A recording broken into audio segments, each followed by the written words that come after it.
बच्चों, कैसे हैं आप सब। आई होप आप सब बहुत अच्छे से होंगे। बेटा आज हम अपादान कारक को पढ़ेंगे और समझने की कोशिश करेंगे। जो पिछले कारक हमने पढ़े आई होप आपको वो अच्छे से समझ में आ गए होंगे। अब हम अपादान कारक पढ़ेंगे। पहले हम उसकी परिभाषा देखते हैं और उसको समझने की कोशिश करते हैं। संज्ञा या सर्वनाम के जिस रूप से एक वस्तु का दूसरी वस्तु से अलग होने का ज्ञान हो, वहाँ पे कौन सा कारक होता है? अपादान कारक होता है। अब हम इसको दूसरे शब्दों में क्या कहेंगे? ऐसे शब्द जिनके माध्यम से संज्ञा या सर्वनाम के किसी रूप से दो वस्तुओं का अलग होने का बोध होता है, वहाँ पे अपादान कारक होता है या फिर उसको हम अपादान कारक कहते हैं। अब देखो, एक चीज़ से एक वस्तु से दूसरी वस्तु का अलग होना, वहाँ पे अपादान कारक होगा। इजी है, मुश्किल नहीं है। अब यहाँ पे परसर्ग या विभक्ति कौन सी यूज़ होती है? से। अब यहाँ से कौन से भाव में आता है? अलग होने के भाव में। उदाहरण देख लेते हैं। बालक छत से गिरा या गिर पड़ा। ठीक है, अब बालक छत से गिरा तो यहाँ पे कौन सा कारक हुआ? यहाँ पे अपादान कारक हो गया। मोहन स्टेशन से आया, तो स्टेशन को छोड़ के आया, वहाँ से अलग हो गया, तो यहाँ पे अपादान कारक हो गया। राधिका गाड़ी से गिर गई। सेब पेड़ से गिरा या फिर पेड़ से सेब नीचे गिर गया।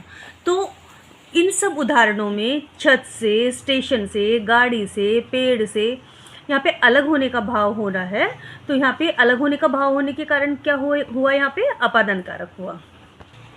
अब देखो बेटा, कुछ पॉइंट्स मैं आपको ऐसे बताऊंगी कि उन भावों में भी अपादान कारक होता है।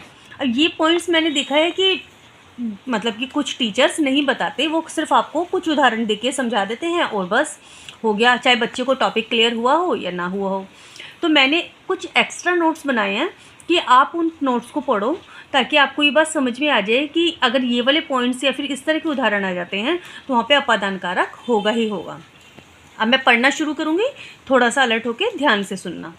अब देखो, मुख्य बिंदु में अब उन उदाहरणों के अतिरिक्त, है ना, इसके अतिरिक्त जिस संज्ञा या सर्वनाम से, अब ध्यान से सुनना, तुलना, ईर्ष्या, द्वेष, घृणा, प्रेम, सीखना, लज्जा, लज्जा मतलब शर्म, और भय, भय यानी डर आदि का भाव प्रकट हो, वहाँ पर भी अपादान कारक होता है। अब मैं इनको एक एक उदाहरण के द्वारा मैं आपको समझाती हूँ, और ये उदाहरण इजी हैं, आपको समझ में आ जाएंगे, कोई मुश्किल नहीं है। अब देखो, जिससे तुलना की जाए, जहाँ पे तुलना का भाव आएगा, देखो मैंने जहाँ बोला था ना आपको कि सर्वनाम या संज्ञा या सर्वनाम से तुलना, ईर्ष्या, द्वेष, तो अब तुलना वाला भाव हम पढ़ रहे हैं। जिससे तुलना की जाए, जैसे मेरी बहन पढ़ाई में मुझसे कहीं अधिक अच्छी है। ठीक है, अब यहाँ पे तुलना की जा रही है दो बहनों की, तो यहाँ पे क्या आया? अपादान कारक। अब ईर्ष्या या द्वेष, अब अगला पॉइंट हम देखते हैं, जिससे ईर्ष्या, द्वेष, प्रेम और घृणा का भाव प्रकट हो।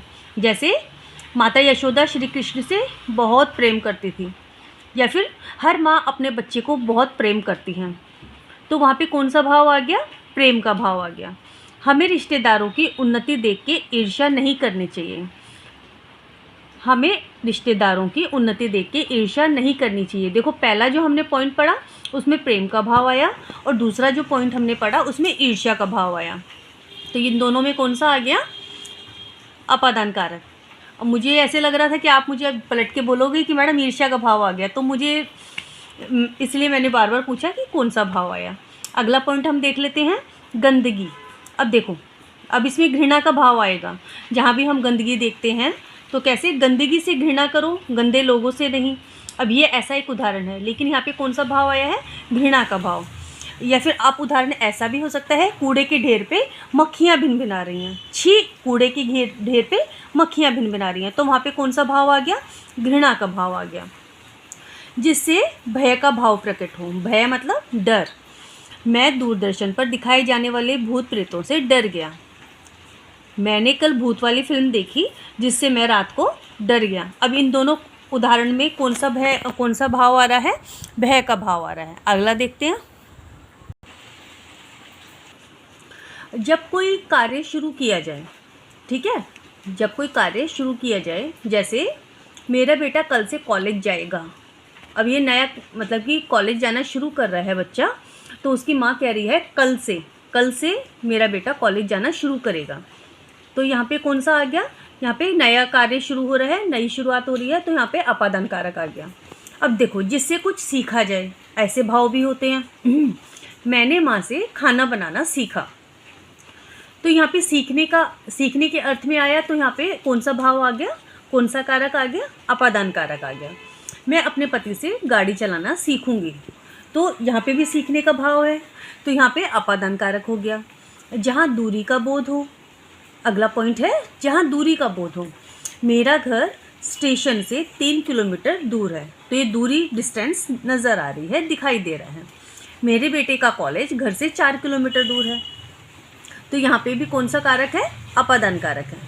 अब देखो, जहाँ पे शर्माना, लजाना, इस तरह का भाव आएगा, तो वहाँ पे भी अपादान कारक होगा। उदाहरण देख लेते हैं। नई बहू ससुर से लजाकर सिर ढक लेती है। लजाकर मतलब शर्मा कर।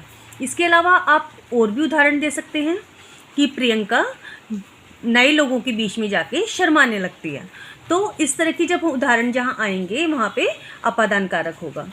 अब मैंने आपको एक बार मोटे तौर पे मैं आपको पूरा कारक 2 मिनट में समझाना चाहूँगी, आप थोड़ा सा ध्यान से सुनना।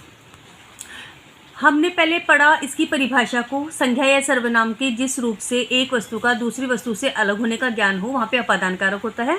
और इसमें विभक्ति या फिर परसर्ग जो होता है वो से होगा और वो अलग होने के भाव में होगा। उदाहरण आसान है, आपको समझ में आ गए होंगे। अब देखो, इसके मेन पॉइंट्स जो मैंने आपको आज बताए हैं कि संज्ञा या सर्वनाम से तुलना, ईर्ष्या, द्वेष, घृणा, प्रेम, सीखना, दूरी, लज्जा, भय आदि का भाव प्रकट होगा, वहाँ पे भी अपादान कारक होगा। और उसके मैंने उदाहरण आपको अच्छे से समझा दिए हैं।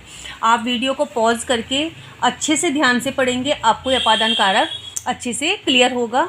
और आई होप अगर मैं ये कहती हूँ, अगर आपको कुछ भी प्रॉब्लम होती है, आप मुझे कमेंट बॉक्स में कमेंट करके अपने क्वेश्चंस को क्लियर कर सकते हो, क्वेरीज अपनी क्लियर कर सकते हो। ठीक है, आज के लिए इतना ही। नेक्स्ट वीडियो में हम फिर से मिलते हैं। Bye bye.